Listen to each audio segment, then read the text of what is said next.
Alright guys, so today we're going to start trying to debug what's going on with the carburetors. Now, I was going to start this video with showing you how the bike idles and how it starts revving up once it's warmed up.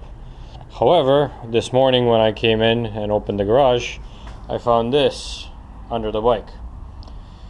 And after a little bit of an investigation on where all that had come from, it seemed like a lot of liquid, whether it's oil or fuel, I'm not sure, has been leaking down through kind of everywhere. Like, as you can see, it's like wet in here. Seems to be coming from the carburetors. And the bike doesn't want to start right now. So I guess we're gonna skip that part, and what I'll do instead is I'll take the tank off and start to look at what the potential issues are and eventually actually take off the carburetors. Alright, tank is off.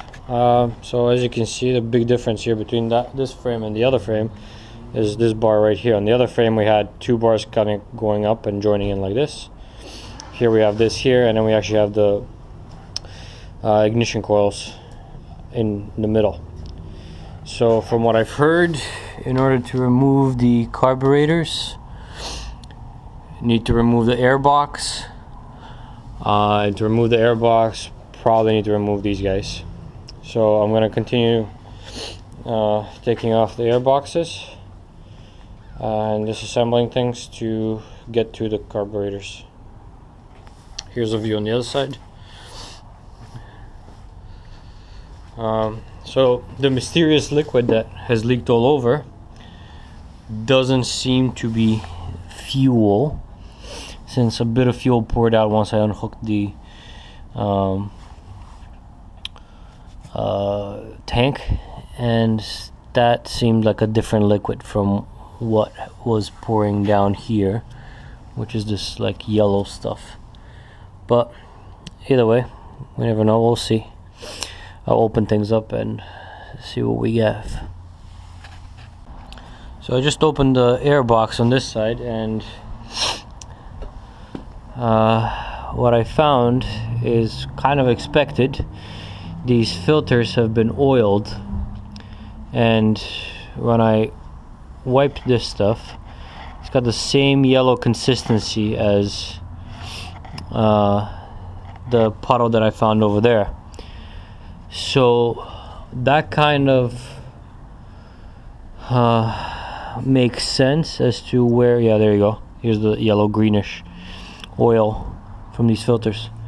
So that accounts for where this oil is coming from and what's been dripping. So that's good news. I guess these might have been just oiled too much. Yeah, that's good. There you go. So you see, it's all this yellow oil, which if we take this clean side and we wipe over here, well, can't really tell, but more or less the same shit. So we'll see how I have to deal with this, but for now, let's open this up and get to the inside of the box, or rather take off the filter and see what's going on in there. Alright, so took out the filter, and what's interesting is this is actually not a oiled filter. It's supposed to be a dry filter. So as you can see, only the bottom side of it is wet with this oil. So that's interesting. The other thing that we're gonna see is inside. Now it's a bit dark in here, so let me get some light. Now that is a problem, because we see that there's oil here, but there's oil back there, which I have no idea how that got in there. And it seems like there is liquid inside the airbox, so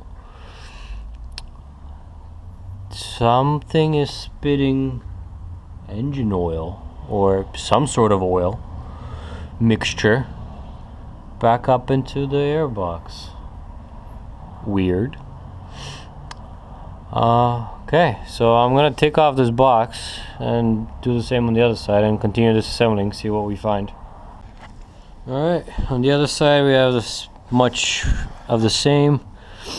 A lot of this oil coming through, and then obviously being inside. So not sure where that is from, but we'll need some research to figure out what the hell is going on with this bike and why did it just all of a sudden start. Alright, so I managed to get off the box cover and unscrewed the ignition coils, and well, you can see kind of what the situation is. There is oil in there. I'm gonna plug the tank back in and see what happens when I try to start it. Maybe see where this oil is actually coming from. Okay, so I have the bike plugged in, and I just want you guys to hear what happens when I try to start it. It won't start, but it will make this like gurgling noise when the starter turns off.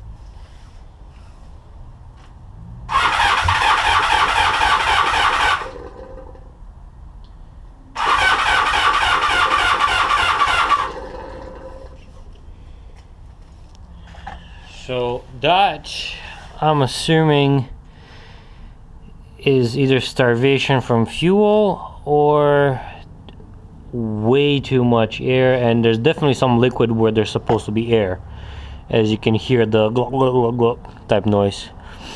I did spray some carburetor cleaner in here, and while that carburetor cleaner was there, so like especially on these boots down here, I did, I guess, plug in some of the holes and it was able to turn over and fire once or twice, but that didn't really start. So I guess we're gonna have to take out this whole assembly and see where that gets us. Alright, so after a little bit of a struggle, finally got these things off. I had to drain the radiator and unhook it from the hoses so that I can get enough room to maneuver. Also had to remove one of the boots in order to get enough clearance to get it out of there. These boots don't look too bad, but what I noticed when the bike was running was that when I did spray carburetor cleaner at them, the engine revved up, which means that they weren't sealing very properly. And I mean, this one's kind of oval. I don't know if you guys can see that. It's not really round. So yeah, these things are off. Let's take a look at a bit more light. So they're obviously in a much better condition than the 1983, or the one on the back over there. So as I was like holding it upside down and flipping it, it obviously drained from some of the fuel inside, and it washed off some of that oil. So we'll see what the condition inside of them is. On the outside, they look a lot better. The shields on this side are still intact, which is great. That means the caps under there are actually in good condition. The hoses and tubes on here actually look pretty good. The mechanisms all work. The actual valves, butterfly valves inside, are actually, I think, changed out. They look very new on all four, actually. So that's really good. The choke mechanism works on all four. So as you can see on this side and well, you can't see it on this side, but well, actually you can. So from the bottom, there you go. So it works on all four. So it wasn't that. I'm guessing the biggest problem was those boots at the bottom. I've already ordered some to replace them, and I gotta see where that oil was coming from, because that did not look good. Alright guys, so I got the carburetors back inside. They're in a much better condition than the old ones over there were before I cleaned them. These ones are kind of already pretty clean. As you can tell, like, there isn't much oil or anything on them that needs much cleaning. So what I'll do with them is I'm not actually going to take the entire thing apart.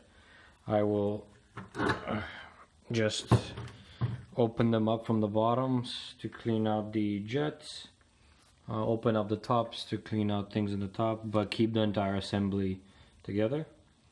No need to take things apart. And yeah, like I mentioned earlier, so far the main problem seems to be the rubber boots that sit on these ports here that weren't sealing properly. It seems like that the person that had maintained them has added a bunch of this grease that kind of seals, I guess. So I'm changing that out completely. So we'll see how that goes. And yeah, so tune in for the next episode when I'll actually show you what I find inside of these and talk about what remains to be fixed. Alright everybody, so thanks for watching. Make sure to subscribe and hit the little bell to get notifications when new videos become available. Also check me out on Instagram at balkanmoto2018, and make sure to check out www.balkanmoto.com, where I post articles accompanying each of these videos with more details and pictures of what I've done. Thanks for watching, and see you next time.